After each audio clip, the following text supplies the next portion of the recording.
Yani mmeambiwa vizuri, William Ruto alikuwa kwa serikali iliyokwisha. The one Kimani Ichung'wah was referring to. William Ruto was there as deputy president.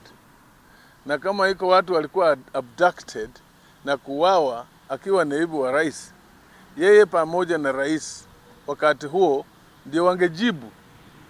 In fact, Natembeya was a mere administrator ambaye alikuwa kwa region hapa. He was not anywhere. He was not the DCI. He was not the Inspector General. He was not Deputy President or Cabinet Secretary for Interior. He was a low-key officer in the region, just a regional commissioner. Hakuna vile Ichung'wah anataka kutani. Hii propaganda wanajaribu kutani kwa watu wengine ndio wanafanya. They are the ones doing it.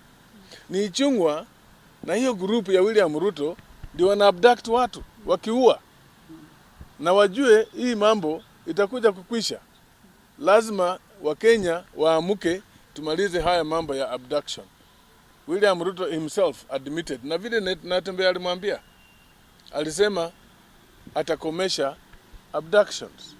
Alisema atakomesha abduction, lakini wazazi nyinyi na nyinyi muongeni watoto wenu waache kufanya hizo vitu wanafanya. Yani that was a direct admission.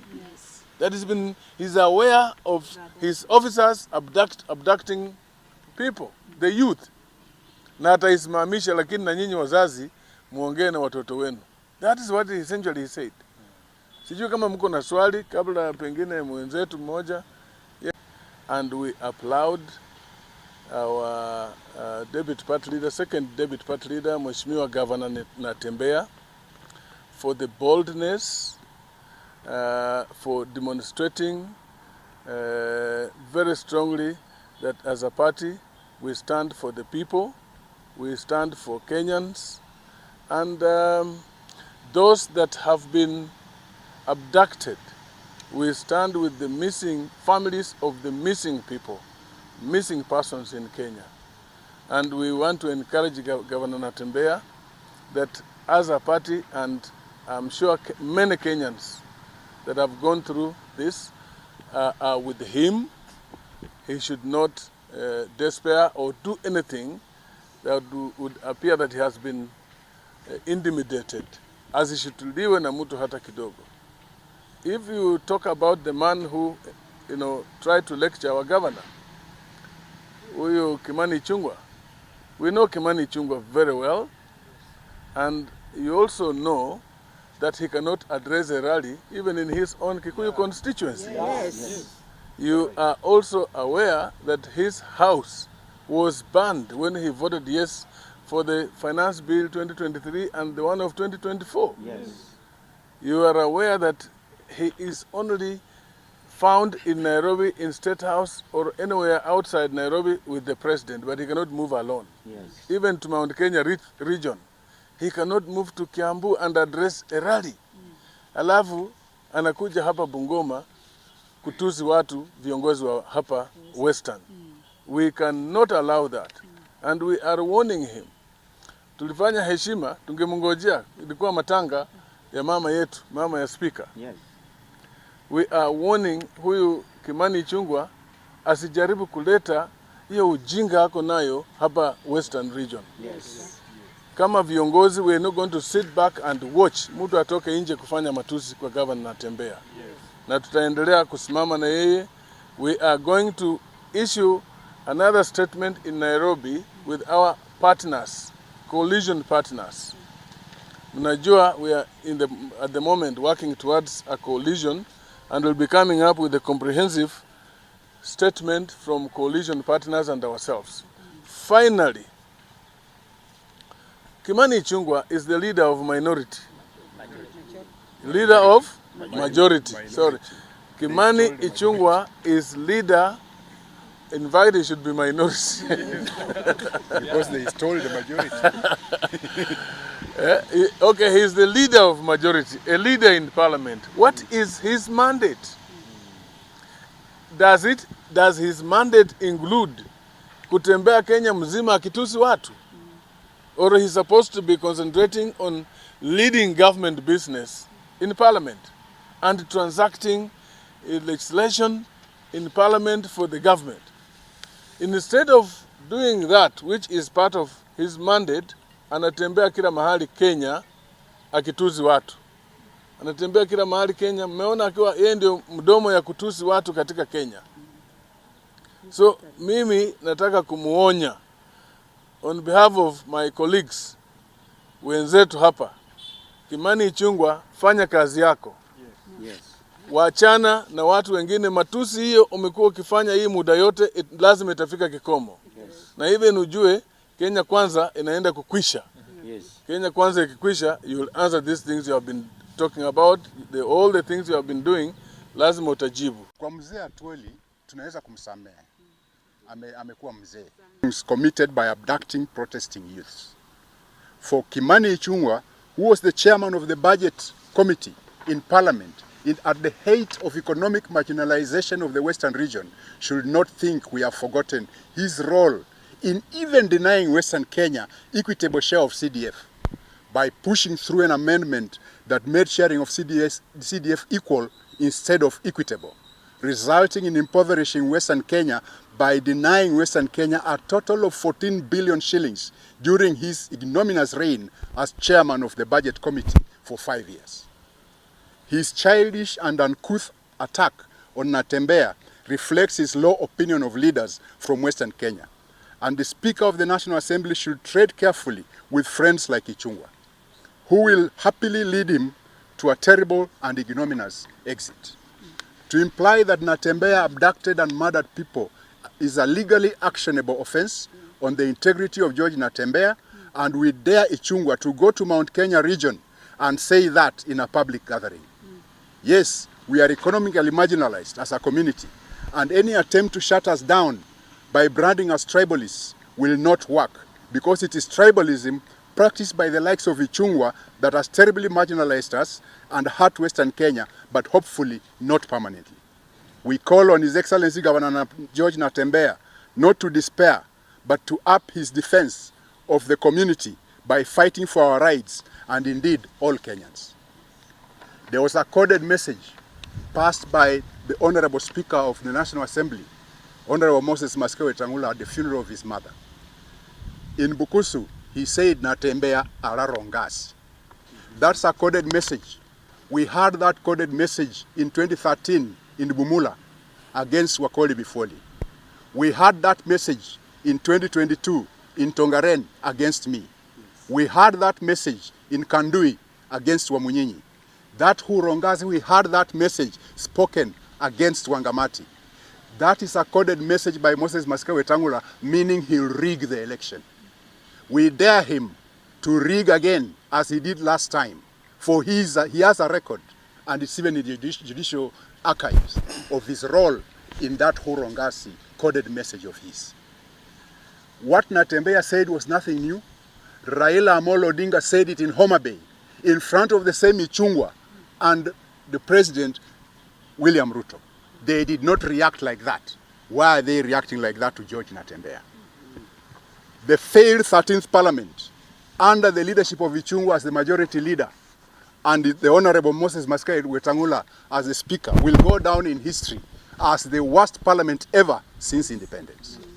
It is now clear that those of us who thought that the Kenya Kwanza kakistocracy was a disaster for Kenyans as far as their civil liberties and human rights are concerned, now the broad-based administration is an unmitigated catastrophe for Kenyans as they try to hector, bamboozle, cajole, and intimidate Kenyans through propaganda, outright lies, falsehoods, gaslighting, threats that look like a terribly scripted and poorly rehearsed drama piece, all aimed at balkanizing the country in their quest for a 41 versus 1 narrative reminiscent of the disaster that they visited on this country in late 2007 and early 2008.